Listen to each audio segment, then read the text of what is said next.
Well, what's going on, guys? This is Whiskey Pick TV, and we are here with Dove Award-winning, Grammy-nominated Mr. Nathan Stanley.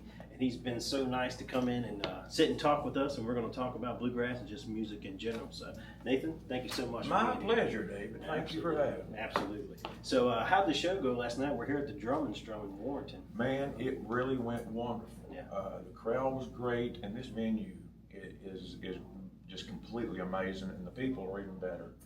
This is my first time visiting the Drum and Strum, Yeah. and getting actually to perform here and things. But I'm so glad that we had our chance, and tonight we're gearing up for another big night. So we're really excited about it. Like I said, the fans are just the best. And what I discovered is, we're doing a tribute tour now to my papa, the late great Dr. Ralph Stanley. And I asked the folks last night while I was on stage, I said, how many of you folks got to see my papa live during his career? And out of the whole room full, only about 3 or 4 actually got to see him live, and that kind of shocked me. Yeah. But it thrilled my heart that they're coming out in honor of him and support of him and supporting me as I support him. So it was a fun night. Tonight I expect no less. I'm sure it's going to be a great one. I'm looking forward to it. I'm glad you're here. I got my tickets, so I'm ready to listen. Oh man, I'm glad you came. Well, you say that a lot of people in the crowd, that maybe hadn't heard, Ralph Stanley play live or whatnot. But, I grew up right in Mineral, Virginia, which was literally I lived 2 miles from where the Bluegrass Festival was. I bet you was there a lot, wasn't you? Well, that's what I was going to say. The sad part about it is I didn't get into bluegrass until later in life, and the festival had already ended. Yeah. But I totally remember seeing the flyers, and I remember seeing the Ralph Stanley, headlining that event. We played there just about every year. There was a festival promoter, Norman Adams, and he had several different festivals that he promoted, and that was one of them. And Papa worked for him for years and continued to do it, even after the old brother had success and everything. So Mineral was a frequent stop on our tour, and I remember having to park the bus up on the hill, kind of on the road, and having to walk down to where everything else was because you couldn't get a bus down there. So, good times. I could hear the music from the doorstep. Really? Yeah. Good times. It's a shame I waited so long, I think, to get into bluegrass. But the Stanley brothers were key in getting me into bluegrass. A friend of mine gave me a bluegrass gospel album, the Stanley brothers. Really? I think it was Bluegrass Salvation. I think it might have been the name of it. Man, I remember popping that in. Of course, CD players were a new thing in cars at that point. That was the 90s. I remember you can't find one in a new vehicle, can you? You don't know where to put a CD when you buy a new vehicle. Nope. But I remember putting that CD in, man, and hearing that banjo take off. And I thought, how does somebody play an instrument that fast, Man, there was something about those Stanley brother recordings. Yep. And just the sound that my papa and Uncle Carter had together.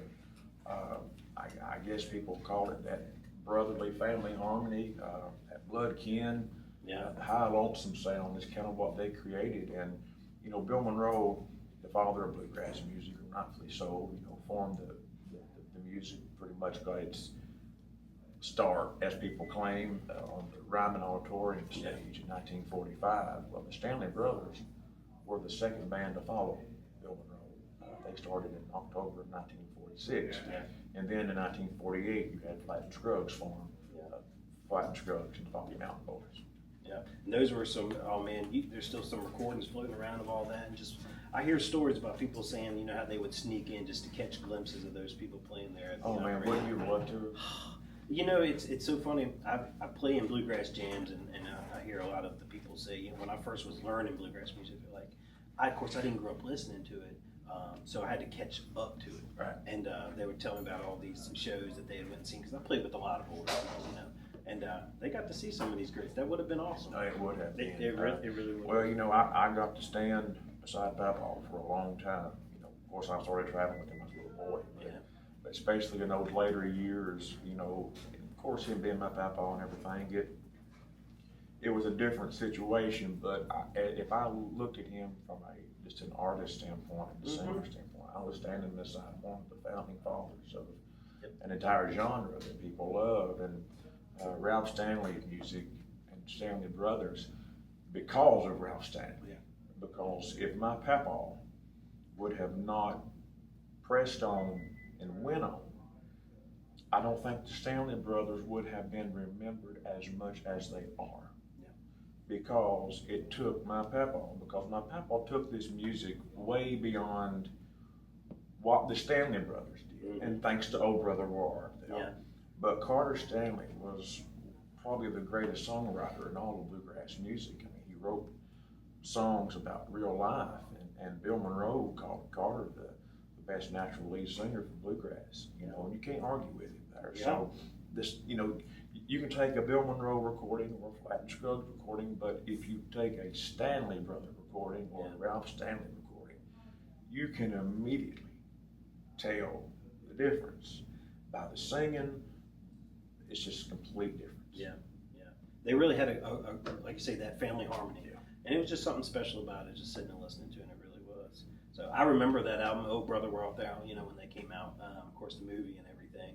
But I'm happy to say that I was into bluegrass and the Stanley Brothers before the album. That's so, good. Yeah, so. Well, better late than never. It's great to see what it did for, bluegrass. Oh and man, people it to took bluegrass and roots music to a whole new generation of fans. My papa was already an icon and a legend before Old Brother Warrenton Va came out, because a lot of the music in that movie and soundtrack was based from my papa's music, like Man of Constant Sorrow, Old Death, Angel Band, I Am Weary, Let Me Rest, which is also in the Stanley Brothers song. So it just, it took him into stratosphere as far as fame wise, and young people who had never heard really of acoustic music, bluegrass music, they heard his voice with no instruments. They heard him singing "Oh Death," and it just captured him. Yeah, there was. And go ahead, sorry. Still to this day, he's still gaining fans to this day in him in heaven. Yeah, because of that voice. There was something about that song, him singing it a cappella. Oh my gosh, it was scary, wasn't it? Oh man, it would grab you. You can't listen to that song in the dark by yourself. I can't. I'm telling you, it make you think about things. Yeah, it will. Yeah. But what it did for young people, It really did. It just, and thank God it did, because it really, like I said, took it into homes and places that it couldn't have got to alone.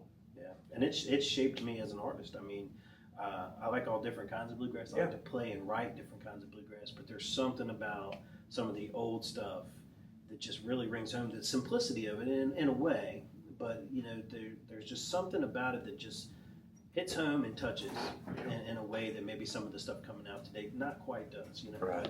But yeah, it's still amazing. I love it. Still listen to it. It touches your soul. So outside of family musicians, who are some other musicians that kind of influence you think? Oh goodness.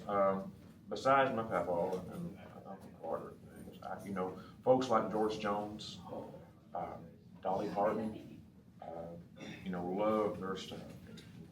I love Jimmy Martin, the king of bluegrass. Oh, buddy. I love all the older stuff. Mm-hmm. And I love Vince Gill. And he's not old, but he's a legend. But he's one of my buddies, and we actually have a new single coming out together. I've heard about this, and we're really excited about it.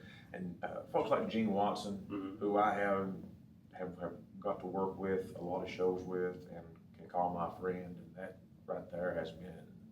And Vince as well. And I've got to meet and call a lot of these artists my friends, but two people in the business that really mean so much to me is Vince Gill and Gene Watson. And just, I've of course grown up and listening to their music and things, and now can call them up, and if I need to, ask them to record with me, they do it. So I'm blessed. I'm thankful. I'm lucky. I'm lucky. Yeah, that's awesome. You mentioned George Jones, and it reminds me. There's a line in a song that he sings, and it's probably one of the most gripping lines I think I could ever hear. Because I like old, sad, country music. Pitiful stuff. I love them. The more pitiful, the better. Oh Lord! And the line in that song, it goes, "I'll be over her when the grass grows over me." Oh my gosh! And as a songwriter, I'm thinking I'm always chasing that line. Do you know who wrote that song? I went to look at it the other day, and they never. I don't know for what reason, but she never got the credit for it. Tammy Wynette wrote the song. No kidding. And she wrote it about George. What an and that line gave me chills the first time I heard it. It's and I'm no songwriter. I've written a few songs about my papa and things, some gospel songs, but I'm by no means a songwriter, and just can't sit down and write a song. You know, and I have to be really, really, really inspired. Yeah. But thank God there's good songwriters out there, so I can cut songs. Yeah. Well, I mean, you know, everybody has a part that I think that they play. It takes a lot. Yeah. One person just can't do it alone. Yeah. Well, you wrote that song about your papa. With help from my friend Darlene Fowler, Awesome. I sure did, and she knew our story, and we wrote it together. And then the new song that's coming out featuring Vince Gill and I, Unbreakable, she wrote it on her own, and sent it to me, and I'm overly excited for everybody to hear that one. Yeah. As far as songs go, is there one song maybe that you wrote, helped write, or through the Stanley brothers or legacy? Is there a song that really stands out that means the most to you? You know, That I have written? Either that you've written or just that maybe your granddad sang or. I love to hear my papa sing hymns, gospel music, and whenever you had him on stage, I mean, his live recordings were amazing. Whenever you had him on stage in the right atmosphere, and you turn him loose on a song like Angel Band, it'll raise the hair on your arms, you know. And so songs of faith, I love to hear him sing, you know, and like Angel Band. Pass Me Not, O Gentle Savior. Songs like that I love. And then you take songs like, as I mentioned during my show, he recorded a couple songs like A Little Boy Called Joe, which is a tearjerker, the song, and one called Brand New Tennessee Waltz. And I remember as a young kid being on stage with him, 5, 6, 7 years old, and he'd sing Little Boy Called Joe or Brand New Tennessee Waltz, and I almost cried. And I didn't know what, you know, I hadn't lived life then. I didn't know what, you know, lyrics really meant, but it touched me somehow inside as a kid. Yeah. And so songs of faith, but songs that have meaning. But to name out one in particular, it would really be hard. I can understand that. You know, some people ask me the same, what's your favorite bluegrass song? It's so hard. It would be hard. I could probably give you a gaggle of 5 or 6 favorites. I could probably give It'd be easier to give you 5 or 6 than one, but I hear you. You know, but the songs of faith that he sung, it really, because Papa always believed in singing what he believed in. Yep. And whenever, if he believed in something, you could tell it. Yeah. He'd make you believe that, even if you didn't. When he got done with that song, I remember we was in Hollywood, California, and we was on that Down from the Mountain tour, which was for Oh Brother Where Art Thou, and it had everybody in the world on it. I think Alison Krauss was on there, Patty Loveless. My papa they had him as the headliner, and I loved it because we were playing like basketball arenas and amphitheaters, 18, 20, 25,000 people a night for the show. Yeah. And my papa would always close it out. But Ricky Skaggs was on there. But anyway, my papa would come up there last, and he would do 4 or 5 songs, and then he would call the entire cast of singers, everybody from Alison Krauss, Emily Lou Harris, all of them, and they would all line up and hold hands behind my papa. Yeah. And papa would sing Angel Band, and he would also sing Amazing Grace, a cappella style, the way that he grew up learning how to sing in church, which was you say the lines and then you come back and sing it, you know. So he had people standing up in Hollywood holding hands, praising the Lord and everything. And there was a man that walked up to him at a meet and greet in Hollywood. And he was a young man, he was tattooed up, and, you know, which is nothing wrong with that. But, you know, just didn't look like somebody that would be moved by a gospel song, you know. Understand. And that's how you never know, because you never judge a book by its cover. Never judge anybody, but you know what I mean. Yeah, I know what you mean. But anyway, he came up to Papa and he said, Dr. Stanley, when I came to this show tonight, I was a non-believer. Man. And he said, but when you sung Angel Band and Amazing Grace, he said, something inside of me just leaped and something touched me. And he said, I'll meet you in heaven, sir. And my papa told that story for a long, long time, and that meant more to him stuff like that. Then he was a member of the Grand Ole Opry, a Grammy Award winner. Proud to say now he's going in the Country Music Hall of Fame this year. Oh, that was great. It's awesome. Yeah. But that comment from that young man meant more to him than any of that. All the accolades he could have got. Things that matter in eternity, right? Absolutely. Yeah. Absolutely. And that's one thing that I really picked up on him from, because things of this world, it's temporary. Yeah. You could have all the money and all the success, or you could have no money and nothing. Yeah. But when you leave here, we're all leaving the same. Yeah. We're all leaving the same. Yeah.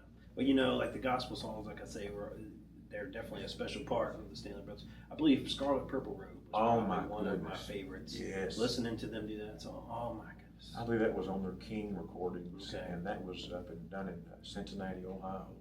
Man, that was the whole era of the King recording stuff, because they had Mercury and Columbia first, and then they went to King. Man, that was just some special stuff. And they had an anniversary thing for King Records several years ago, and we got to play it with my papa. He was booked up there. And they revealed like a big historical plaque downtown Cincinnati for King Records. And on the plaque it says King Records, yada, yada, yada, legendary performers from James Brown to the Stanley Brothers that have recorded here. So that's pretty cool. Yeah. And we got to be there for it, so it was neat. That's an honor. It really was. I'm blessed because I got to see so much and witness so much by being with Papa. Yeah. It kind of leads me into a question, like, you know, having that last name Stanley, I mean, that's got to mean something to you and be something to be proud of. It does, you know, and not for try to use it or milk it for no reason, but the Stanley name in music in general is a giant, you know, because of what my papa did and what my Uncle Carter did. Their work is still resonating with people and has influenced so many people. And so when it comes to people like me, you know, my papa always told me to never be a copycat. You know, whenever you sing a song, sing it the way you feel it. He said, Nathan, I know you like my singing. I know you like George's singing. Yeah. He said, but sing a song the way you feel it. And it's okay to take stuff from me, stuff from George or whoever else you might like. Yeah. But make it you. And he told me that when I was 16, 17 years old, when I was first getting my records out, my solo records.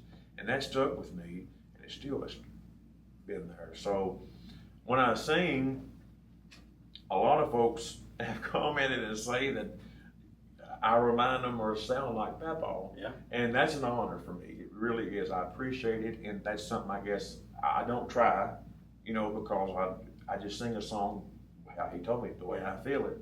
But I guess I stood next to him all my life and absorbed it. And I mean, I have his blood through my veins, you know, so I guess it just comes honest. And you know, nobody will ever have his voice or even come close to it.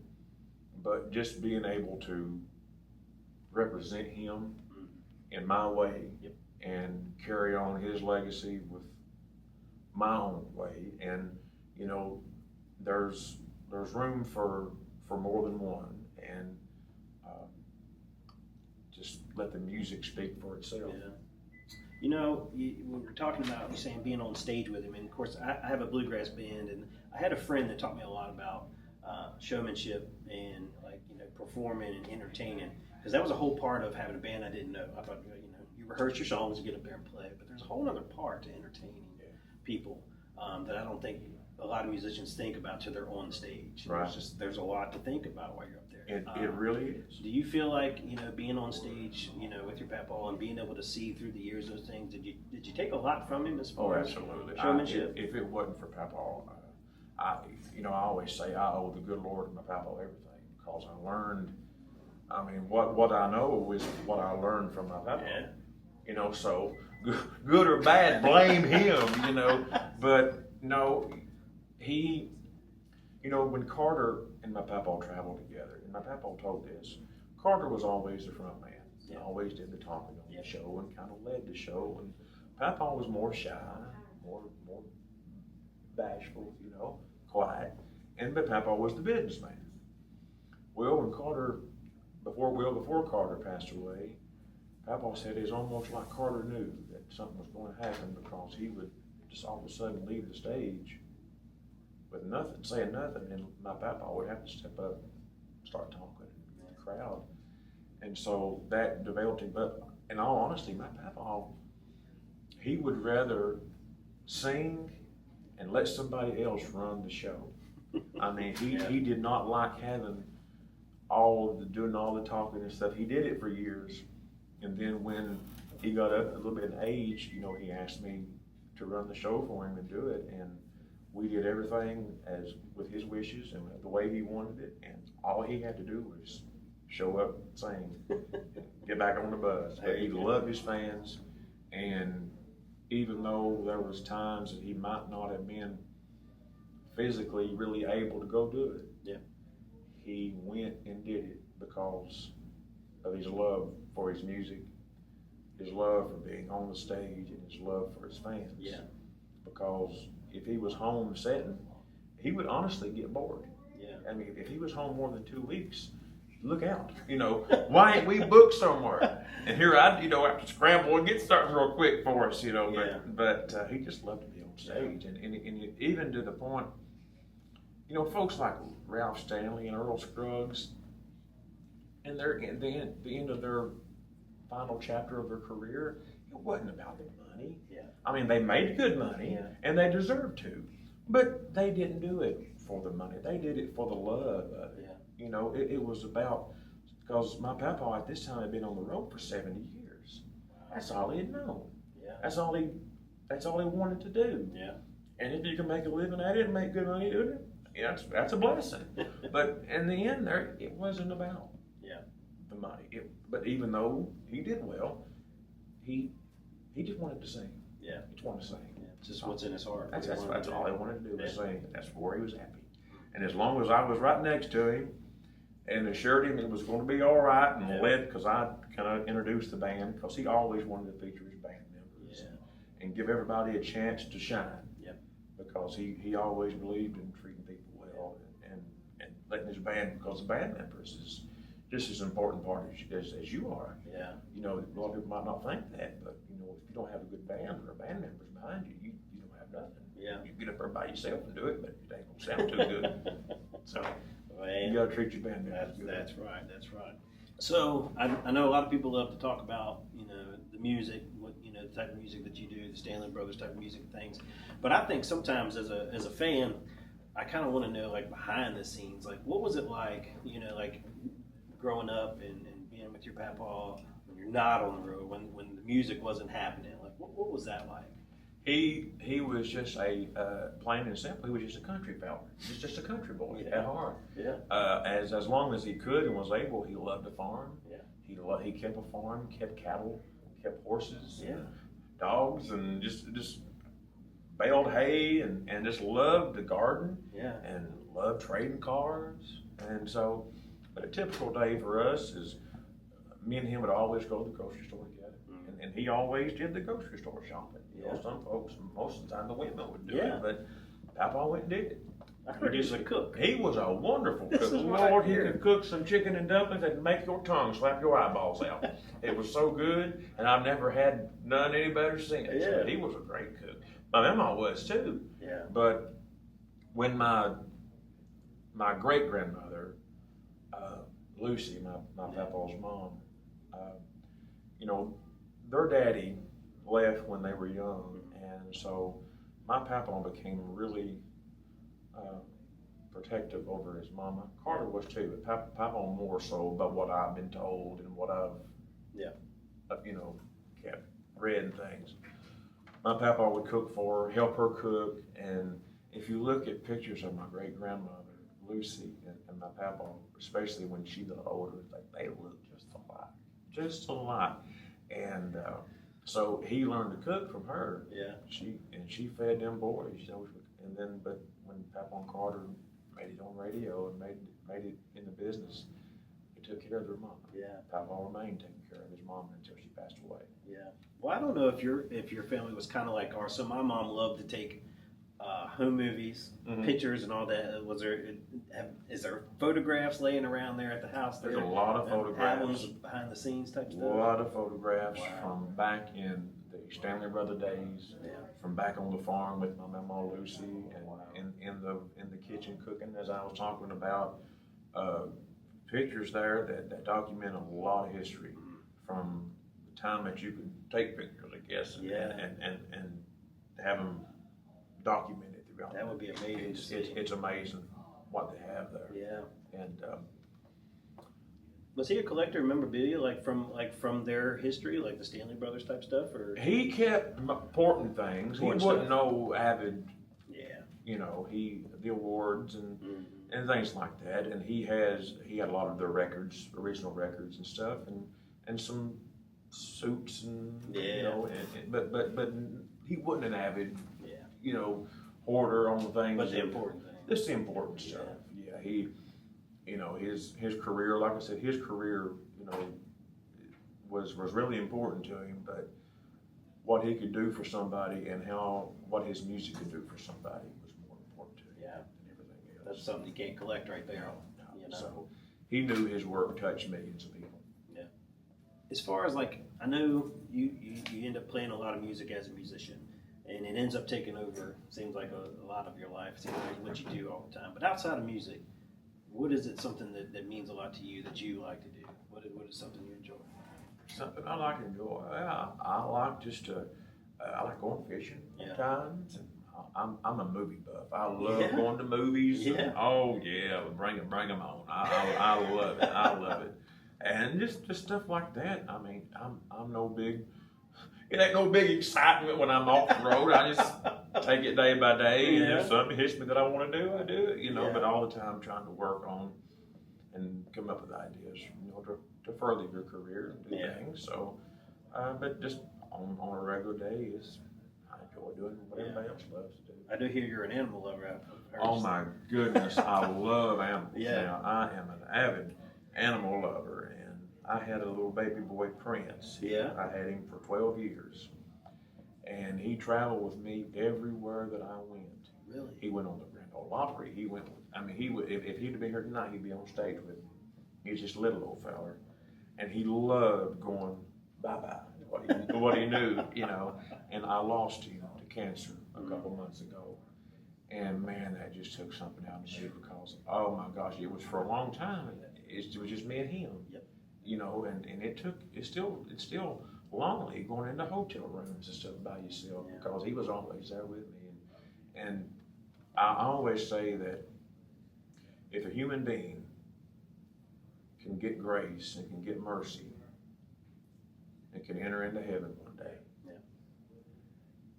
if an animal who is completely innocent and just can give you wants to love you and give you love, if they can't make it before us, something's wrong. Yeah. So people might think I'm crazy, but that's the way I tend to believe. So. Oh, there's nothing crazy about that. I love animals. Pets I think they're God sent.